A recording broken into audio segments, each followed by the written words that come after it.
পুরী থেকে কোণার্কের সূর্য মন্দিরের দূরত্ব সড়কপথে 34 কিলোমিটার, যা যেতে সময় লাগে প্রায় 1 ঘন্টা। পুরী থেকে যে কোনো গাড়ি বা অটো বা বাস ভাড়া করে যাওয়া যেতেই পারে কোণার্কের সূর্য মন্দিরে। তো কোণার্কের সূর্য মন্দিরে আসার আগে কি পড়বে না, কোণার্কের নিকটতম সমুদ্র সৈকত চন্দ্রভাগা সমুদ্র সৈকত।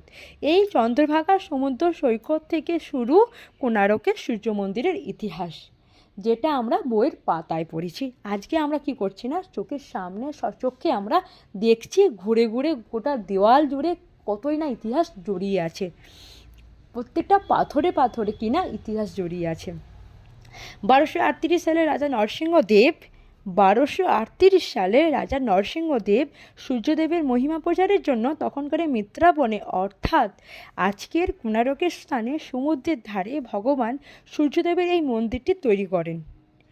আর তৈরি করতে কতটা সময় লেগেছে, কতটা কারিগর লেগেছে তৈরি করতে, 1200 কারিগর বিনা অর্থে বিনা ছুটিতে শুধুমাত্র বিনামূল্যে খাবার দুবেলা পাওয়ার বিনিময়ে 12 বছর ধরে এই মন্দির তৈরি করেন, যা তৈরি করতে খরচ হয় 12 বছরে 40 কোটি স্বর্ণ মুদ্রা। ভাবা যায় এখন কি কেউ কোনো মানুষ করবে 12 বছর ধরে বিনা অর্থে শুধুমাত্র দুবেলা দুমুঠো খাবারের জন্য এই মন্দিরটি তৈরি করে গেছেন এক নাগাড়ে। সত্যি এখনকার মানুষরা তো পারবেই না, অর্থাৎ কেউ তৈরিই করবে না দুটো খাবারের জন্য, তাই নয় কি? তো মন্দিরে যাওয়ার আগে অবশ্যই আমি বা আমরা বা আপনারা সকলেই টিকিট কাটবেন, এটা বলতেই ভুলে গেছিলাম, তো এখন জানিয়ে দিলাম। তো 1508 সালে মুসলিম সেনারা এই মন্দির আক্রমণ করেন এবং এই মন্দিরকে ধ্বংস করে, এটা উড়িষ্যার ইতিহাসে লেখা আছে। মানে তখনকারের ব্যাপারটা তো বুঝতেই পারছেন, কিছু ধ্বংস হবে, কিছু আগলে রাখবে কিছু মানুষ, এইভাবেই আমরা ইতিহাস পড়ে এসেছি। 1626 সালে তৎকালীন রাজা নরসিংহদেব সূর্যদেবের মূল মূর্তিটি এখান থেকে সরিয়ে পুরীর মন্দিরে রাখেন।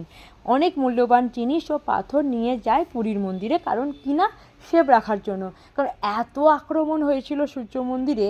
তো তখনকারের যে রাজা ছিলেন নরসিংহদেব, তিনি আর কোনো কিছু করতে চাইছেন না, ওই জন্য সেফভাবে রাখতে চাইছিলেন। সেই জন্য তখনকারের পুরীর মন্দিরে, জগন্নাথ দেবের মন্দিরে রেখেছেন, যাতে সেটা সেফ থাকে। এই মন্দিরের অপর নাম ব্ল্যাক প্যাগোডা। প্রতিদিন যেমন সমুদ্রের মধ্যে থেকে সূর্য ওঠে, ঠিক সেই ভাবনাতেই সমুদ্র থেকে উঠে আসা সূর্যদেবের রথের আকৃতিতে